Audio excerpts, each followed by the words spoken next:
વિદ્યાર્થી મિત્રો,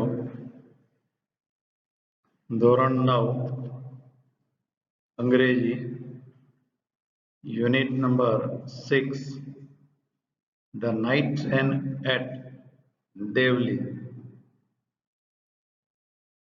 But when I reached Dehra, the incident got blurred and distant, for there were other things on my mind. Incident એટલે બનાવ અથવા ઘટના કે પ્રસંગ. ત્યાર પછી ગોટ બ્લર્ડ એટલે આછું થવું અથવા તો ભૂલાઈ જવું, અને ડિસ્ટન્ટ એટલે દૂરનું અંતર હોવું. લેખકે જણાવ્યું, પરંતુ જ્યારે હું દહેરા પહોંચ્યો ત્યારે મારા મગજમાં તે દ્રશ્ય ઝાંખું થઈ ગયું હતું અને મારા માર્ગમાં આવતી કેટલીક બાબતોને કારણે તે ઘટના હતી તે ભૂલાતી જતી હતી. It was only when I was making the return journey 2 months later that I remembered the girl. લેખકે જણાવ્યું, પરંતુ 2 મહિના પછી જ્યારે હું મારી મુસાફરીએથી પાછો ફરી રહ્યો હતો ત્યારે ફરી એકવાર મને તે છોકરી યાદ આવી. લેટર એટલે થોડાક સમય પછી. આના રાઇમ વર્ડ સરખા ઉચ્ચારવાળામાં LETTER એટલે પત્ર અને LATTER એટલે ક્રમમાં પછી, અને અહીં જે આપેલું છે લેટર તે સમયમાં પછી. I was looking out for her as the train drew into the station and I felt an unexpected thrill. શબ્દમાં as એટલે જ્યારે, ત્યાર પછી drew into the station એટલે સ્ટેશન પર પ્રવેશવું અથવા દાખલ થવું. ફેલ્ટ કે જે FWL ફીલનો ભૂતકાળનું રૂપ છે. ફેલ્ટ એટલે અનુભવ્યું. અનએક્સપેક્ટેડ એટલે અણધાર્યું, અને થ્રિલ એટલે રોમાંચ. લેખકે જણાવ્યું કે જ્યારે ટ્રેન દેવલી સ્ટેશને ફરી વખત પ્રવેશી ત્યારે હું બહારની તરફ જોઈ રહ્યો હતો અને ત્યારે મારા મનમાં એક પ્રકારનો અણધાર્યો અથવા આકસ્મિક રોમાંચ મને અનુભવાયો. I saw her walking up the platform. અહીં સો ક્રિયાપદ પછીનું બીજું ક્રિયાપદ વોકિંગ એટલે ચાલતું અથવા ચાલી રહેલું, જે વિશેષણ તરીકે કાર્ય કરે. હું પ્લેટફોર્મ પર તે છોકરીને ચાલતી જોઈ. I ran to the door and waved at her.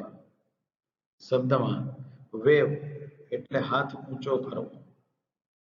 લેખકે જણાવ્યું કે હું તરત જ દોડીને ડબ્બાના બારણા પાસે પહોંચ્યો અને તેની તરફ મેં હાથ ઊંચો કર્યો. When she saw me, she smiled. અને જ્યારે તે છોકરીએ મને જોયો ત્યારે તે મારા તરફ જોઈને હસી. She was pleased that I remembered her. શબ્દમાં pleased એટલે ખુશ થવું અથવા રાજી થવું. રિમેમ્બર એટલે યાદ હોવું. તે છોકરીને મને યાદ હતી તે જાણીને તે ખુશ થઈ. I was pleased that she remembered me. અને તે છોકરીને હું યાદ હતો તે જાણીને હું પણ ખુશ થયો.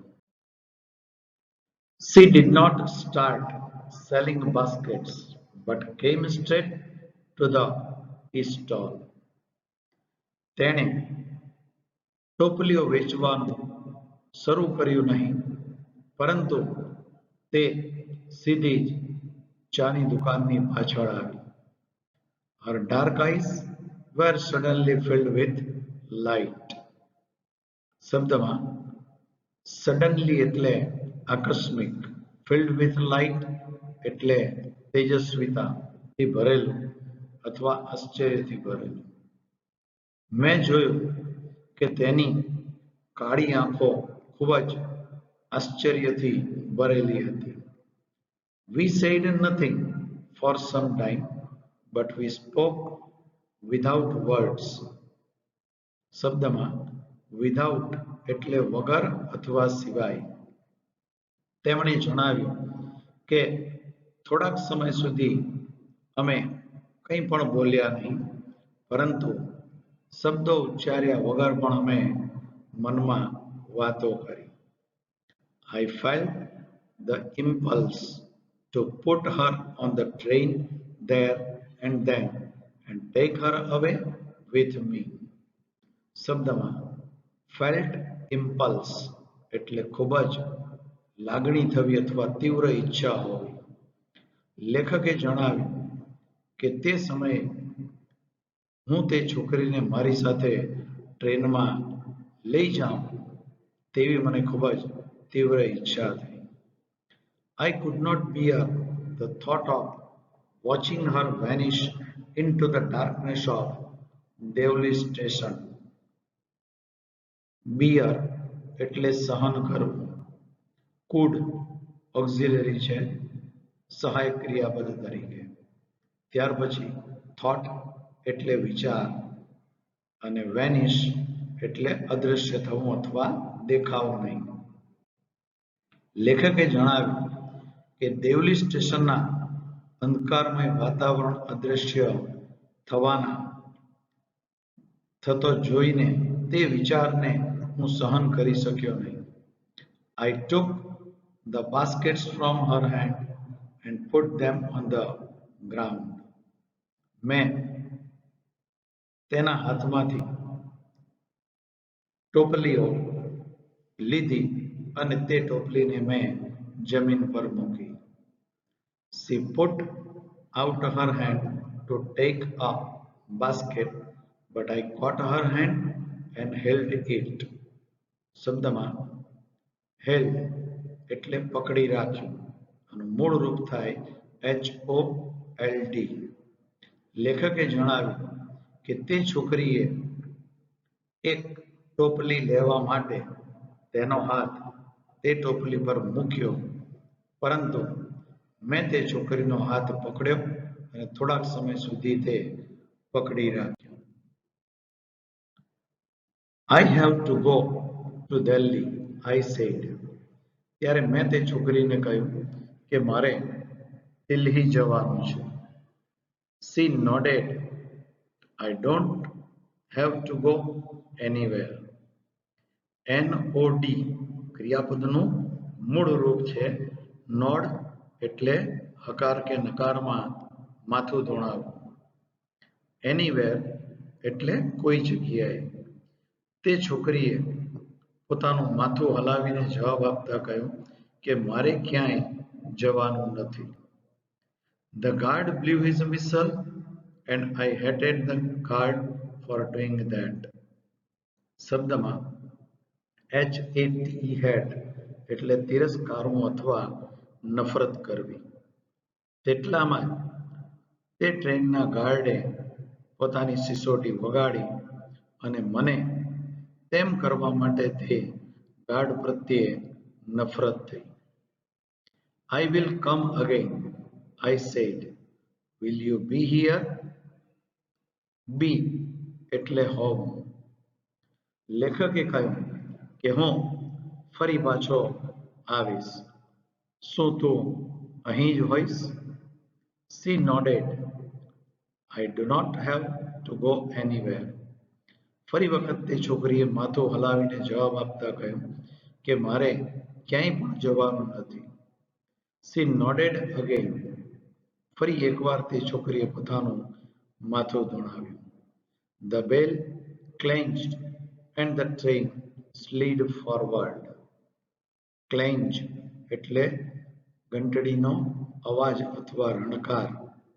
અને સ્લીડ એટલે ધીમેથી આગળ વધવું. તેટલામાં જ તે ટ્રેનની ઘંટડીનો અવાજ થયો અને ટ્રેન ધીમેથી આગળ વધી. I had to pull my hand away from the girl and ran for the moving train. શબ્દમાં had to એટલે અનિચ્છાએ કાર્ય કરવું પડ્યું. ત્યાર પછી પુલ અવે અથવા પુલ હેન્ડ અવે એટલે હાથ પાછો લેવો. લેખકે જણાવ્યું કે મારે તે ચાલી રહેલી ટ્રેન તરફ જવા માટે તે છોકરીના હાથમાંથી મારો હાથ પાછો ખેંચી લેવો પડ્યો. This time I did not forget her. અને આ સમયે હું તેને ભૂલ્યો ન હતો. She was with me for the rest of the journey and for long after. Rest of એટલે બાકીનું.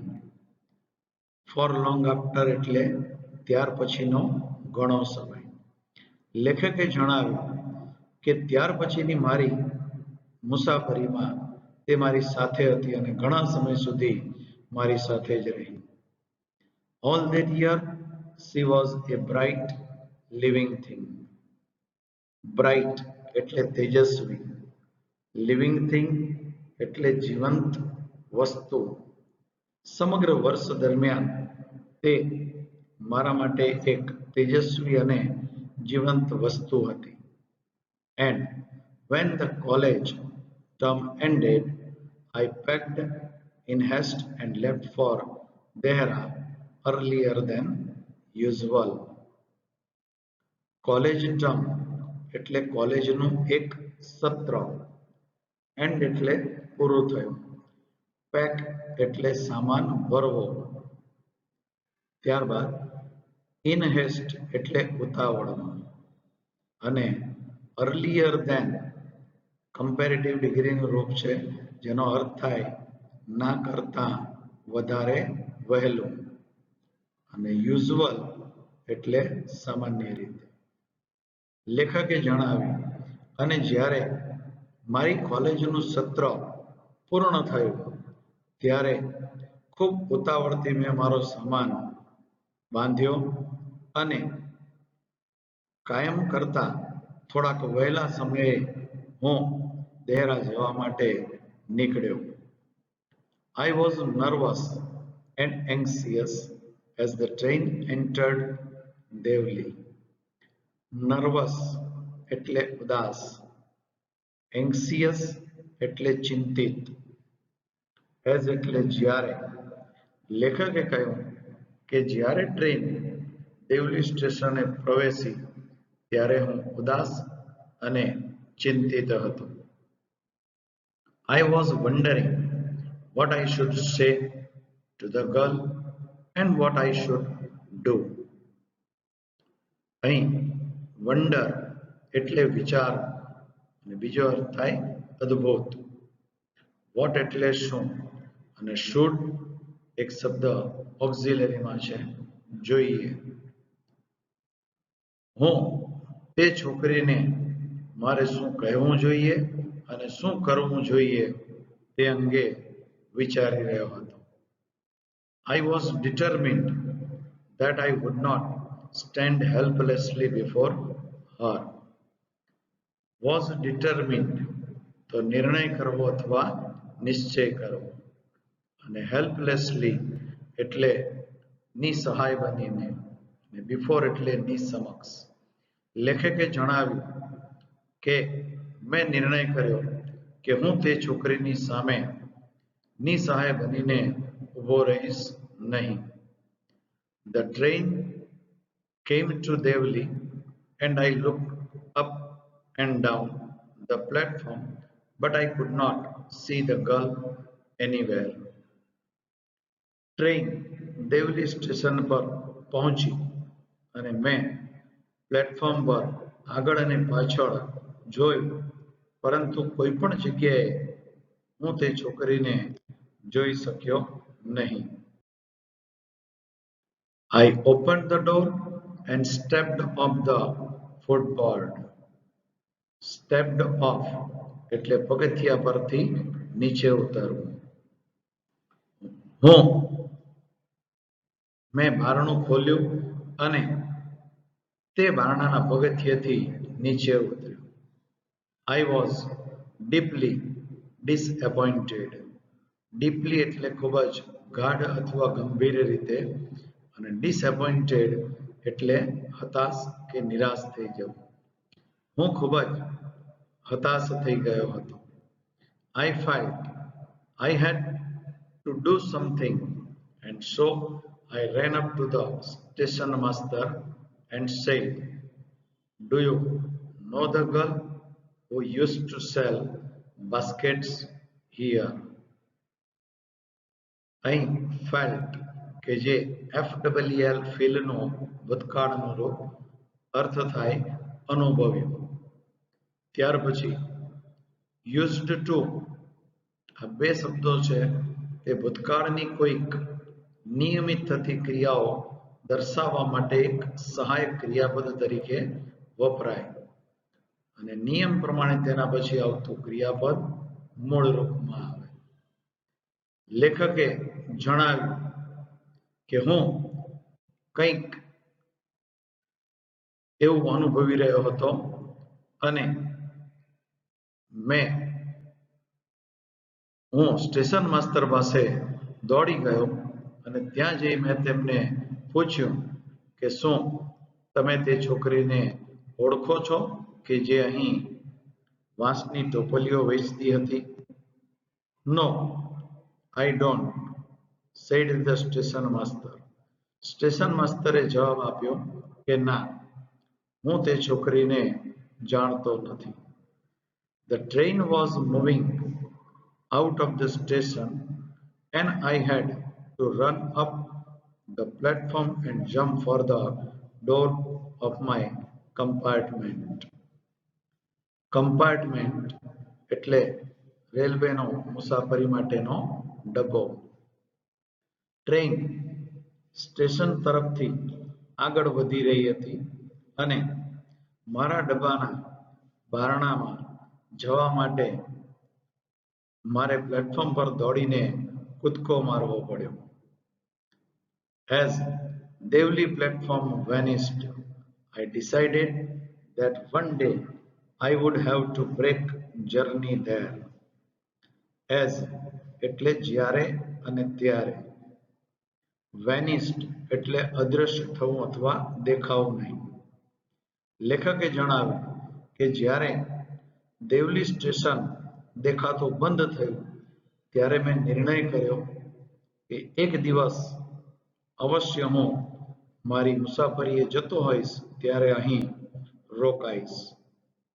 I would spend a day in the town, make inquiries and find the girl who had stolen my heart with nothing but a look from her dark, impatient eyes. શબ્દમાં spend એટલે પસાર કરવું, make inquiries એટલે પૂછપરછ કરવી, ત્યાર પછી સંયોજક તરીકે WHO who એટલે કે જે, stolen જે V3 નું રૂપ છે એનું મૂળ રૂપ થાય steal, ચોરી કરવી. Impatient એટલે ખૂબ જ આતુરતાપૂર્વકનું. લેખકે જણાવ્યું કે હું એક દિવસ તે શહેરમાં રોકાઈશ, તે છોકરીની પૂછપરછ કરીશ અને તે છોકરીને શોધી કાઢીશ કે જેણે કંઈ પણ નહીં પરંતુ પોતાની કાળી અને અધીરી આંખો દ્વારા તેનો ચહેરાથી મારું હૃદય ચોરી લીધું હતું. In the last few years, I have passed through Devli many times. Few સંખ્યાવાચક વિશેષણ છે થોડાક. Have passed પૂર્ણ વર્તમાન કાળની વાક્ય રચના પસાર કર્યું. Through એટલે માંથી અથવા દ્વારા. છેલ્લા થોડાક વર્ષોમાં હું ઘણી વખત દેવલી સ્ટેશનેથી પસાર થયો છું. I always look out of the window to see the same unchanged face smiling to me. શબ્દમાં અનચેન્જ એટલે ન બદલાયેલું. લેખકે જણાવ્યું કે હું મારી તરફ ન બદલાયેલો તે હસતો ચહેરો જોવા માટે બારીની બહાર હંમેશા જોઉં છું. But I will never break journey there. પરંતુ હું ત્યાં ક્યારે પણ રોકાઈશ નહીં. I prefer to keep hoping and dreaming and looking out of the window for the girl with the baskets waiting for me. Prefer to એટલે ના કરતા વધારે પસંદ કરવું. લેખકે જણાવ્યું કે હું તે ટોપલી વેચતી છોકરીને રાહ જોતી બારીની બહાર જોતો ત્યારે હું તે મારી તરફ જોતી હોય તેવી અપેક્ષાઓ રાખતો અને તેવા સ્વપ્ન જોવાનું હું પસંદ કરતો. I never break my journey at Devli, but I pass through as often as I can. As often as. Often એટલે ઘણી વાર અથવા અવારનવાર. એની આગળ અને પાછળ એઝ આપેલું છે જે પોઝિટિવ ડિગ્રીનું રૂપ છે. અંતે લેખકે જણાવ્યું કે હું ક્યારે પણ દેવલી સ્ટેશને રોકાતો નથી, પરંતુ હું શક્ય એટલી વધારે વાર આ સ્ટેશનેથી પસાર થાઉં છું. Thank you. વિદ્યાર્થી મિત્રો, હોમવર્કમાં નીચેની એક્સરસાઇઝ પુસ્તકમાં લખવી. V234, C1234, L127. નીચેની એક્સરસાઇઝ નોટબુકમાં લખવી. V1, C5, W2 માં નિબંધ લખો, visit to a hill station, અને W3 માં ડિસ્ક્રાઇબ ધ પિક્ચર, ચિત્રનું વર્ણન.